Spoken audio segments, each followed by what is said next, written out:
Good evening, whakala whalahia tu hanei ha tole tau wala tala tu tupu ke lata ia moe a whiwhinei. Koe whailoanga he whatu whanu ki tau ngā ko mole ke lata moe wakalele ke ua ki ke motu, kua whaihikianga ki he mga honai. Pehe lilifu palemia ko toke tā langi kua whaifilianga ke lata ni moe liu kiskiseanga ke tau manako haniwe. The manako rohi eus bihi ni mi puru ke mari lakali, ke whai second service te tūru ke lata e moe taupo hana whaleri ke mai moe ki o tupu New Zealand. Ka kamene ne tupu koe hama tūru whakatutaraanga moe matakau i New Zealand, moe hama tūru whuki ni au te tāanga ke tau koroa hatu tūru no kua maiki ke whakaonga ke second service ia. Ai tōtō mi tau ke mga honi ki tau roa i ena tāna ke ki tau accommodation ko tau whāle ke mai tau tangata ki tau ngā whoi. So ka brea kua ki sia e au mai he tau ki tau ofisa. Pihe fuki ma Charles Cooper ne tuku mai ki ao. Si pihe fuki ni ma Jonathan Kings. Si kua liu deo tuhi ki he i ki puri ka makali he whahita puni. Ke whakaui ke ia ke he tau raumatai ni pōki mai na sila ki tau si ke raumatai ki kau ni. Ka kai haka ki sia.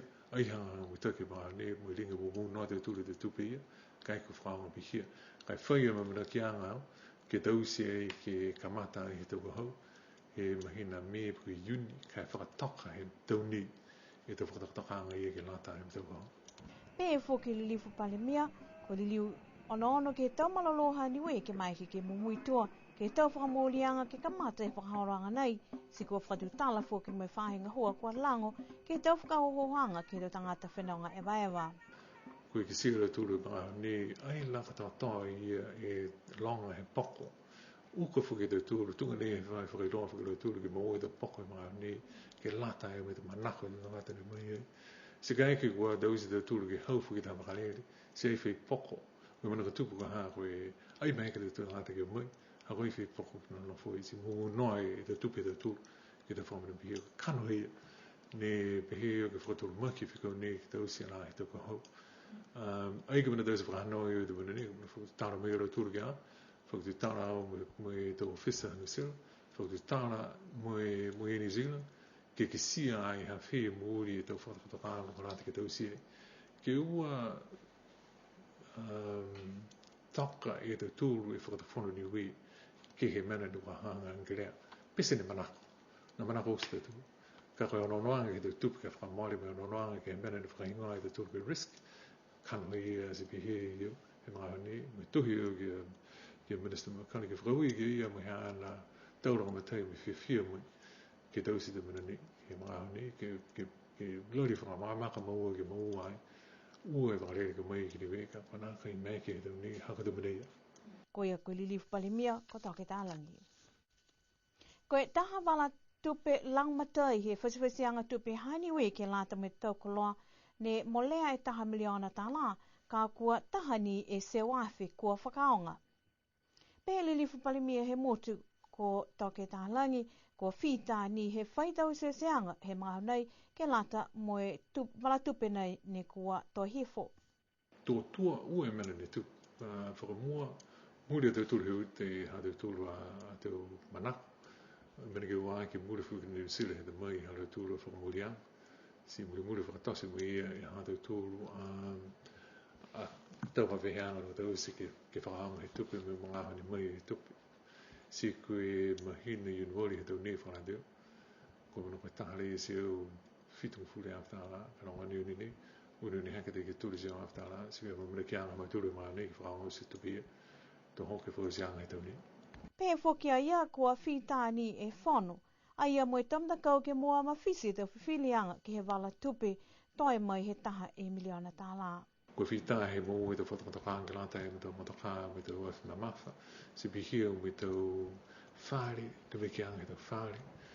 Koe tau mana e ne toi ki te mamaniki ki tau computers me tau mana ia ne toi. Ne kua mana ki mo tūru ke whai whakamurianga e whakatawhana ni wei. Me tuku tu e ke whakatawhana New Zealand. He to hoko e mahina uni he tau ni. Si koe tahana pohara i aka ha.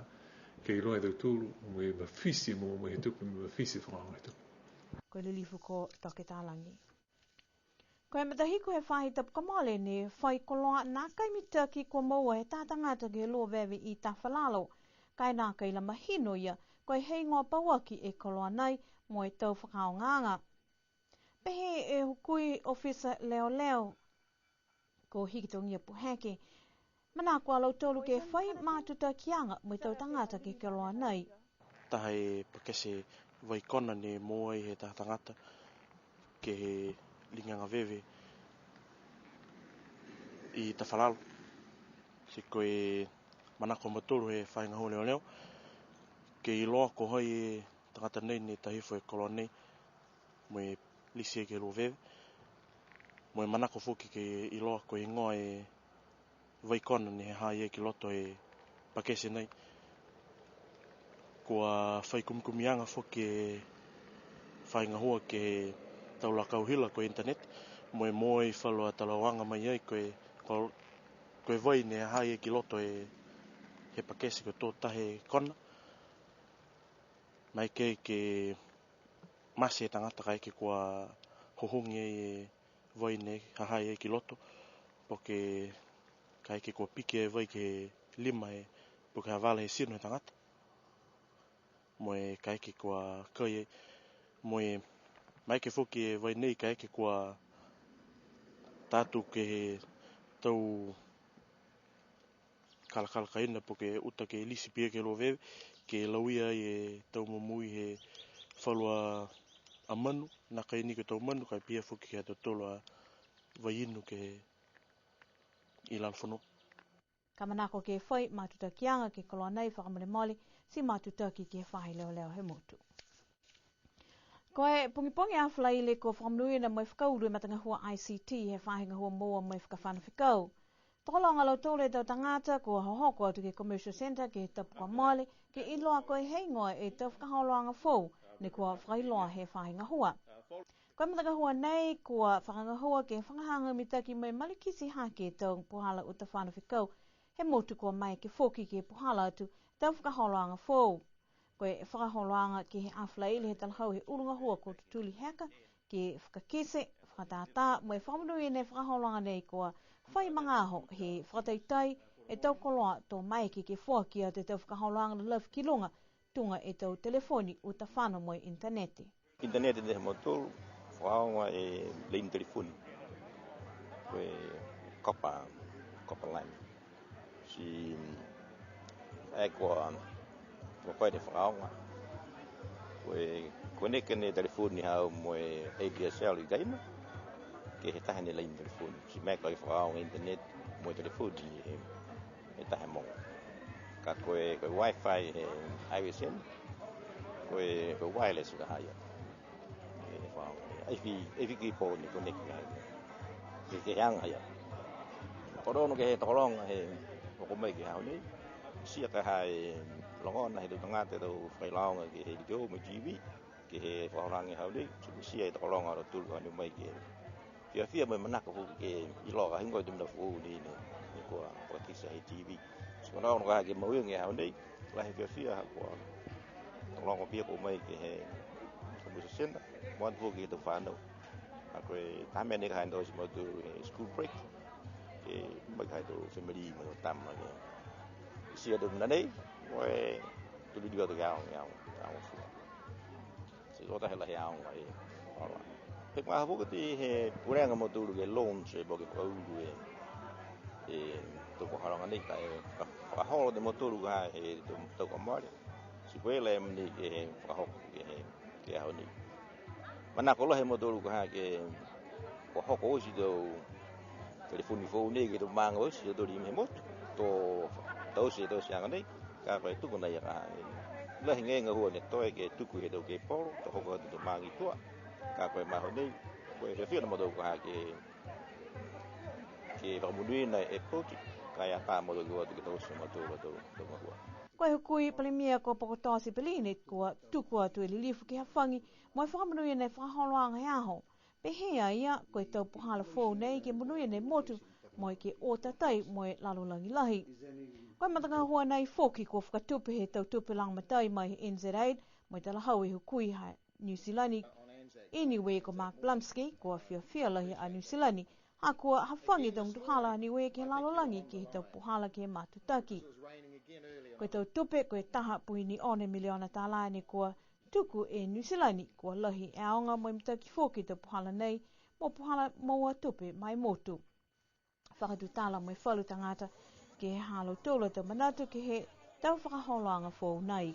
Aonga lahi he kisi e ukaha muka. Ka whanu ni he pōra tū ke he haka te ngahua. Tunga ia kaha mana whanu tu mau he te wahosi ke he te ngahua aku whakaanga. Mai ke moia ke longona e au kaha ka ke he tangata ko vilo moi ke mana ko moia ke vilo. Si mena e ni kisi e ukaha aonga lahi. Si mana ko lahi o ke. Tai lai loa au he te whakaonga nao he telefoni ni tau i kaina. Kai mita ki e whanau haku kaina. Whai alo tu. Kai la whakaonga au he tau telefoni pehe. Ko te wahani ka ha mo tau mena kua hohoko ki ke tau hiki anga he tau koloa pehe li, te koloa uho pehe li. Si mua ate te koloa uho pehe li he haka kisi anga. Haka te puhala he matuta ki anga. Mo tau mga whaoa. Mua ate ka he te mga whaoa i tau mutuke. Sika mena e ni kisi e aonga ka ha me uho he tau waka. Me whakaue ni ka ha ke he tau whakahoroanga pihia. He kautu kua lari ki. E tola he aonga me take lata mo to tolu tangata. Me muatu peka o to tolu ki tai puke o ke whako whaimena tupu. Whaimena pia ke lang matai me ke loa whakako whaimena tupu tatatu. Koe taha mena whoki ne kua whakauru ki ha whlaile koe pepa whoni whō kua tālanga pauaki a kua whaimanga aho tō whakawhōu. Ko manako e whahinga hua moa mo whakawhan whikau ke lang matai tau tangata ki he tau puhala ke matutaki mo e whakahanghanga mitaki e tau puhala moa mo e whakawhana whikau. Lahi e ono he mga honai ki he tau whianga he malaloa ke moa e tau mena kai he motu mo e pui whoki ni e tau koloa kai ke tumau e tau tangata ke moa mo e whakaonga ke he longa he tau. Koe maanga ko tuapa ua motu ne ka mate taha whakaholoanga whaame tau ko mole mo e whiwhili hongo fulu e mga whaoa ke ngahua ki ai ke tau whaame tau whanua si ko liliwa atu. He ahui ne awhiki kisekese ko hoko ki whee tau whakaholoanga nei. O te whoki mo e lilifu komisina toko lunga ha Nusilani ko Mark Blumsky ke ahi atu ke tolu e whaama ko whakatu mo e whiawhia lahi aia a ko kisia ko lahi e ngahua he tau tangata ke e whakamalikisi hake he tau koloa nei. Pehea ia, mitaki lahi ka whai whakalaulahi anga e motu ke he tau ngahua whanua ha ko kisia e malolo he taha e tangata ke tō e tau koloa kai kehe he taha e whaama. Koe toki taki hemta kau palana ha tuapa koe ki pule maanga koe lilifu ko whisa pihingia ne pehea ia, koe whakaholoanga he palana he maanga koe whailang matai mai whoki e komisina ha Nusilani si whiawhia lahi ke matutaki atua ia si piha whoki ni ke tau ngahua he maanga. Koe taha mala i lote he palana he maanga. Aini koe ngahua whanua ke mahani he reweki whakamanga whawa, ka ngahua whanua whoki ke moa tupe. E kakatu mga honei, nā kai la si hoko mai ki tu monei ka ha he kisia kai ki he whanua. E longa mōre tau tāro. E koe mui hifuni ki hai tau tāro ke mene tu tuai si tunga behe. Ni liu ni ki hai ke he mene si bihia ni tau fusi. Ala nofu mau ia ke ha kwa loto mana manatu. Ka kubia anga ni whakatoka ki ai. Ke ngahua, ke whakafua. Te maha nei koe langmatai ni ka ha ke mahani he whakalofa, fuaki. Me langmatai ka e la hokosia ka kai whakaweanga haia he whahoronga nei fuaki. Ke moa tupe e tu mga whawa mai he tau fua he whanua. Ke reweki ake me langmatai ke lautou. Koe tau manatu he komisina, toko lunga ki tau tangata ngahua ke lata mo e motu, pe he lilifu ko pihingia, hako e manatu he komisina toko lunga. Ai pe hoko he pehana tarawanga ke he kisianga ia, hangao ke he tosi he puki tangata. Hahai a dhau tōru e puki tangata ke langmatai tō ngahua. Ka kua nā kai tuai ha i loto he tau momoi he atu hau fōu nei, e anganga ia, anganga fia ki ngahua he whanua. Suka mena ne lore e lahi he tau whakahoroanga ngahua whanua. Ha kua itu ai toka ki he tau momoi he atu hau nei, koe ngahua whanua taha mena. Kisi au he kumi atu au ke he ofisa ngahua whakamotu. Ofisa ni reweke taha project whakaoranga whakatawhana koe Youth Employment Scheme. E te maha mare. ke uhu wa fai tamaonga na ga hai do mga ho kyo ki tu kwa onga ni manako ke ho funua ke mai ki au ga hai ke lang matai na kai ai fai mawinga ni ga do nga ho ofisa nga ho ka mota mo hinga fu nga ho makeniki he ta fana wa to ai tu ki se lo to nga ho funua ke nga ho ke mo tu si ki se ho fa nga he fai to po mari am to e ko he ko backup plan hala to ai ho ke to ta ko makeniki pu tu ka mota e hala to to parana ga ai fita mane be ko backup plan ha ko ai mo nga ho ko funua ka ki se ko funua da mane ke muy mo tu pe da Pesa ia he tala hau ia kwa lata ke whaimana manatu anga ia tau tangata ke pohalang hoa whanua ke whakahanga mitakia ke to momui mga whao moi motu. Koe whahenga hoa whanua fōki he motu, ane whainga hoa lau tolu ke whakahoho mai whakahanga mitakia tau koloha niwe, moi pihia ke whakamalikisi hake e iloanga he tau tangata ke tau pohala moua koloa, kehe ke lata mai ta mga whaoa, si pihia fōki ke whakafua ki whafo he motu. Ke whakahiku ke tau wala tala tutupu koe awha iumu kua mole ne ko whakahoko e ha whakatata. Ha hiku ta wake mo ki sia toko longa tau tangata ko hohoko atu ke kau whalataha ke a whakatata whakamua ke lata moe tau. Kua malumalu e aho moe mana ia tau whale whakafuakai ne ko whakatutu weko ke he loto mali he maanga. Koe whalu tangata kua ua tu ke mga puipongi ke maua e fuakai mai pongi. Koe tau manatu whakakise mai he whono tek maanga mai tau kui whakatu whono ko hoko atu.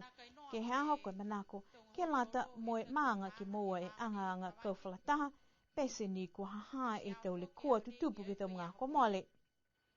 Koe tau kai lolo kua whakafua ke aho lahi e mahu mai longa tau kai tunupaku tau he umu tau inu fualakau moe whalu foki.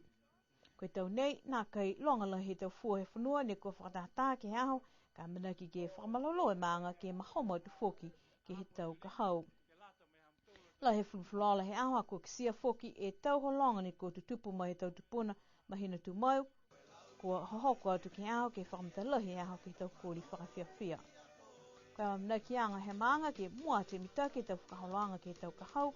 Ka manako foki ke tuku whakalapalapa e tau whakaui ke tau tangata ne kua hohoko atu pia foki mo lo tolu ne kua foki lang matai tupe ke lata mo tau whakaholanga mai aho whakatata.